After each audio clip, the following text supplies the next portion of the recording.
Vladimir Putin supervisa personalmente las relaciones con La Habana. El jefe Rosneft a Díaz-Canel. El gobernante agradece el apoyo de la petrolera estatal rusa ante la difícil situación energética que vive Cuba.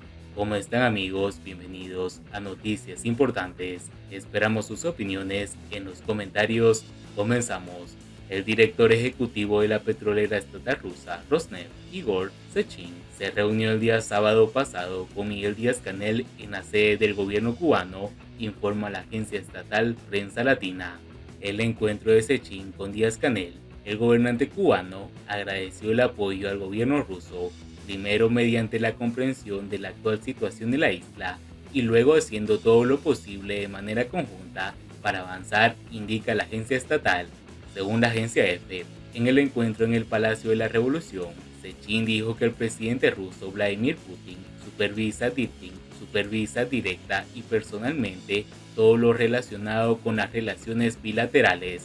Ante todo, quisiera trasladarle los mejores deseos de nuestro presidente Putin para usted, dijo el empresario, que de La Habana viajó a Caracas para asistir a los actos por el 10º aniversario de la muerte del dictador Hugo Chávez. Prensa Latina señala que el empresario ruso se reunió horas antes con el viceprimer ministro Ricardo Cabrizas para abordar los acuerdos entre ambos países en materia energética, aunque, como es habitual, en los reportes oficialistas apenas trascendieron los detalles. Díaz-Canel se había reunido con el director de Rosneft en Moscú durante la visita que realizara a ese país en noviembre del año pasado en busca de un salvavidas ante la difícil situación energética de la isla. Pocas semanas después de la visita de Díaz-Canel a Rusia, otra delegación gubernamental cubana, encabezada por el presidente de la Asamblea Nacional, Esteban Lara, visitó el país europeo para consolidar los acuerdos suscritos por el gobernante, tanto en la materia energética como de telecomunicaciones, transporte, turismo e importaciones de algunos alimentos. El gobierno cubano mantiene su apoyo a la invasión rusa a Ucrania y culpa a los Estados Unidos y a la OTAN de haber empujado a Rusia hacia el conflicto con su vecino. El régimen autoritario de Vladimir Putin, por su parte, siempre ha rechazado el embargo de Estados Unidos y vota siempre a favor del régimen cubano en las resoluciones que cada año presenta La Habana en la Asamblea General de las Naciones Unidas. Esta es la segunda visita pública de un alto funcionario ruso a Cuba en los últimos 3 días, tras el encuentro del día miércoles entre Díaz-Canel y el exmandatario Raúl Castro con el secretario del Consejo de Seguridad de Rusia, Nikolai Petrushev. En enero, Rusia anunció la creación de un programa de reformas de la economía cubana bajo la asesoría de think tank Instituto de Economía de Crecimiento Stolypin. Según informó entonces la agencia de noticias rusa Interfax, el instituto dirigido por Boris Titov, político, empresario y uno de los principales asesores económicos de Vladimir Putin, preparará transformaciones económicas en Cuba basadas en el desarrollo de la empresa privada. Siguiendo con las noticias, síndrome de La Habana desvarío a la falta de higiene mental. El gobierno dictatorial en Cuba tuvo la oportunidad de cometer estos actos porque las víctimas estaban en su territorio, pero no se sabía, ni se sabe aún, de dónde habría sacado un método tan sofisticado para causar sordera y otras anomalías de salud entre los diplomáticos del montón. Tras investigar más de 6 años los llamados incidentes de salud anómalos reportados como síndrome de La Habana, 7 agencias de la Comunidad de Inteligencia de Estados Unidos descartaron que hubieran sido reacciones de adversarios extranjeros usando armas de energía dirigida. El reporte dado a conocer la semana pasada involucró a las más importantes agencias de investigación, incluida la CIA, y concluyó que no podía atribuir a los síntomas una causa externa distinta a la afectación preexistente o a factores ambientales. Viene al caso ahora recordar, con necesaria pertinencia, el nacimiento de la cortina de especulaciones que rodearon a los enigmáticos incidentes sin haber investigado nada. Por simple lectura de notas de prensa, una cohorte de analistas y políticos propagó que el gobierno cubano era responsable de proteger a los diplomáticos extranjeros. Entonces, era el único culpable de que empleados de la Embajada de Estados Unidos y Canadá en La Habana fueran atacados con algún mecanismo artificial a finales de 2016, porque el artefacto no pudo ser empleado por otras personas que no formasen parte del gobierno cubano o actuasen en completa colaboración y complicidad con él.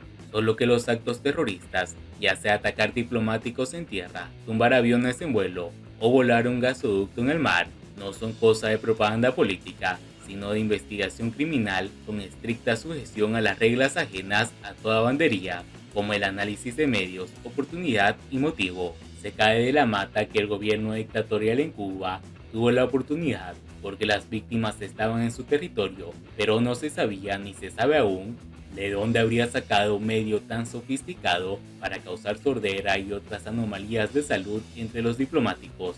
Mucho menos se podía ni se puede explicar qué motivo habría tenido Cuba para entorpecer o dejar que se entorpeciera el normal desarrollo de sus relaciones diplomáticas con Estados Unidos, de las cuales la dictadura saca provecho, y con Canadá, fuente primera de turismo en las exportaciones. Mucho más plausible sería la motivación de perjudicar estas relaciones.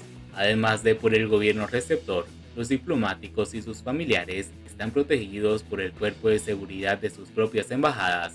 Así cobra especial interés el testimonio del teniente coronel Francisco Estrada Portales, jefe de la sección de investigación criminal del Ministerio del Interior, MININT. Al momento de denunciarse estos hechos por la Embajada de Estados Unidos, el jefe del Departamento de Seguridad Diplomática del MININT llamó a una entrevista al jefe del área de seguridad en esta sede, y al indagar con él sobre la ocurrencia de los hechos, en función de precisar datos para desarrollar nuestra investigación, resultó que el funcionario desconocía la ocurrencia de estos hechos y luego fue reportado como uno de los atacados, declaró el coronel Estrada Portales. El jefe del área de seguridad, Antonio Spotti, no salió ni ha salido todavía a desmentir a Estrada Portales. Tendrá que hacerlo para justificar la culpa exclusiva que venía arrojándose sobre el gobierno cubano, pero todo parece indicar que Spotti sabe perfectamente que el MININT grabó esta conversación.